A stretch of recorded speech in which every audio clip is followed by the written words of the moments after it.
pasang kartu, dan juga kalau misal nggak ini kita bisa seharusnya untuk umum kan 11 Pak di kami tadi dari jam 9 atau mau berangkat.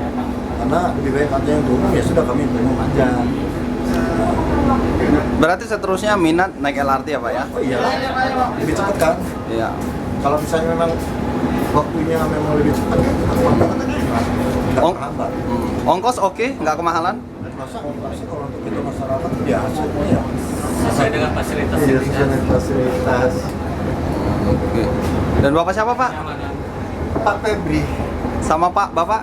Pak Edi. Pak Edi. Oke, makasih Pak.